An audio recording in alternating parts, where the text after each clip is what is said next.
Salve turma, sejam bem-vindos a mais um vídeo aqui do Chave Coding. Eu sou o professor Samuca, vamos continuar então aqui com o assunto de funções. Deixe seu like, se inscreva no canal e vamos embora. Muito bem, pessoal, deixa eu voltar aqui que estava com o Markdown e eu acabei errando aqui.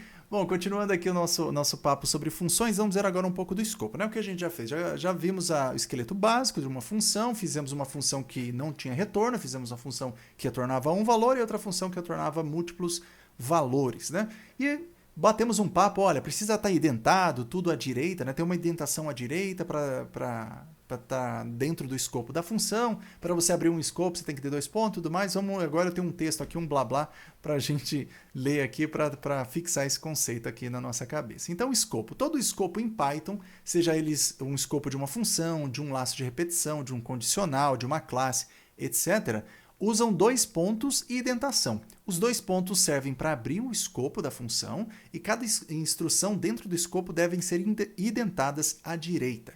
Convenciona-se usar espaços ao invés de tabs para indentação. Todas as instruções do escopo devem ter a mesma indentação, por exemplo, a mesma quantidade de espaços. Então, é isso que a gente tem, né? Essa é a regrinha que a gente tem no Python, né? E para você que não está entendendo o que é um escopo, não está claro, se você pegar, por exemplo, uma linguagem C, se tivesse uma função bem simples aqui, por exemplo, um void print aqui, o escopo seria isso aqui, pessoal. Ó. Seria as instruções que estão dentro desse abre e fecha chaves. Então, em linguagem C, por exemplo, a gente tem o abre e fecha chaves para definir o escopo de alguma coisa. Nesse caso aqui, o escopo de uma função. No Python, é o dois pontos que abre o escopo e todas as linhas que tem as instruções dessa função, elas devem ter uma indentação à direita. Essa indentação, novamente, pode ser o que você quiser, um tab, dois espaços, mas convenciona-se 4 espaços por padrão. E a partir do momento que você quer que termine, né, a última instrução da sua função, você volta, né, você identa 4 à esquerda, né, faz a indentação de volta, que aí você fecha o escopo da função. Basicamente é isso. Então aqui a gente tem um esqueleto lá, só com um comentário, um esqueleto da função, só com um comentário aqui, que tem 4 espaços de indentação para cada uma das instruções. E relembrando, quando a gente termina então o escopo da função, basta que a gente idente para a esquerda, né, e volte para estar no mesmo nível aqui de indentação da definição da sua função. Beleza? Basicamente é isso, pessoal. Vamos ver mais algumas coisas de função aqui. Ó. A função, como tem aqui nesse esqueleto, os argumentos dessa função, os parâmetros dessa função, eles podem ter um valor default, um valor padrão. Né? Assim, dessa forma, ele torna-se opcionais. O que isso significa? Se você definir um valor padrão para aquele parâmetro, você permite que o usuário, quem está chamando essa função, ele pode ou não passar um valor para aquele parâmetro. Caso ele não passe, vai ser adotado na função aquele valor default, né? Aquele valor padrão que você definiu na sua função. Então, caso ele não passe um parâmetro, um parâmetro específico, vai usar aquele valor padrão. Tudo bem, deixa eu tentar explicar para vocês aqui em código um pouquinho mais. Só um outro detalhe, os valores, os parâmetros, né, os argumentos com valores default, eles sempre devem ser os últimos parâmetros da sua função. Já já a gente vai ver um pouquinho melhor isso. Mas vamos fazer o seguinte, ó, vamos fazer que a gente tenha uma função aqui que é de cadastrar um usuário num dado sistema. A gente poderia então ter um parâmetro chamado sistema, que ele é obrigatório a ser passado, e a gente teria, por exemplo, um login e uma senha. Aí eu vou abrir aqui um escopo, ó, 2 pontos, abrir um escopo. A partir de então eu dou uma indentação à direita, né? São 4 espaços aqui. Vamos colocar aqui 3 linhas, ó.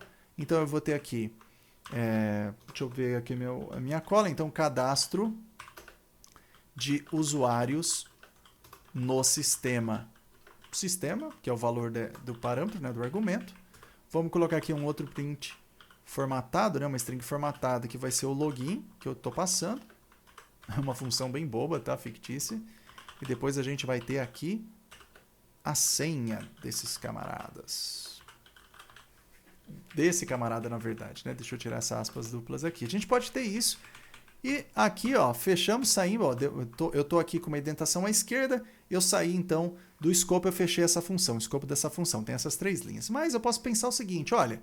A gente tem essa função de cadastrar o usuário. Mas se o usuário, na hora de cadastrar, não passar nada, nenhum valor, por exemplo, ele poderia não passar nem o login nem a senha. Se ele não passar nem o login nem a senha, vamos colocar aqui o login padrão que a gente vai adotar caso o usuário não informe o login dele, vai ser user. E a senha padrão vai ser 1, 2, 3, tá? Imagina esse exemplo hipotético. Então, nessa função aqui de cadastro, eu posso ou não passar um login e senha na hora de cadastrar. Caso eu não passe o login, será adotado o valor user, por padrão, e caso eu não passe o valor de senha, vai ser adotado a string 123. É isso que vai acontecer aqui. Então, agora a gente poderia executar essa função. Ó, eu vou fazer a execução dessa função aqui, e aqui eu posso fazer de algumas formas. Eu posso ter, por exemplo, ó, sistema 1, vai ser, por exemplo, o Google. Então, você está fazendo um cadastro no Google. Meu usuário 1, eu vou passar todos os valores aqui. Ó. Meu usuário 1 vai ser o Samuca. User, né, o login, na verdade não o usuário, o login. Primeiro login vai ser Samuca. E a minha senha vai ser, sei lá, vai ser Python essencial. Olha só que bonito, tudo junto. Python underline essencial. É minha senha. Vai ser essa aqui a minha senha. Eu defini essas variáveis aqui. E agora o que eu vou fazer? Eu vou chamar essa função cadastrar. Vou chamar essa função cadastrar usuário. Onde eu vou passar o sistema. Sistema 1, ó, vou dar um tab, ele mostra opções para mim. Eu vou passar, ó, se eu escrever só log aqui, ele vai me mostrar aqui, ó, o parâmetro login 1. Então é bem legal isso aqui no Jupyter, no notebook. Eu vou passar aqui a minha senha 1. Beleza, executei. Beleza, ó, cadastro de usuários no sistema Google, login Samuca, senha dessa forma. Agora vamos supor que a gente tenha um outro sistema, né? O sistema 2 vai ser, por exemplo, o Facebook. Vamos colocar que eu não tenho a senha, eu vou colocar que eu só tenho um login. E o login vai ser o Zé. Simplesmente assim, vai ser o Zé. E eu não tenho uma senha, não vou passar uma senha. E agora eu vou chamar a função, ó, cadastrar usuário, eu vou escrever só dessa forma, vou dar um tab, ele já dá o autocomplete para mim. E vou passar o sistema 2, login 2, eu não vou passar a senha, então espera-se que o valor que vai ser adotado aqui vai ser a string 123. É isso que está acontecendo. Por fim, a gente pode colocar um outro sistema aqui. Ó. Eu até vou fazer diferente. Eu posso chamar cadastrar usuário. Quero cadastrar um usuário onde? O sistema vai ser, sei lá, vai ser o GitHub. E eu não vou passar nada, né? Então é cadastrar usuário. Não vou passar nada aqui.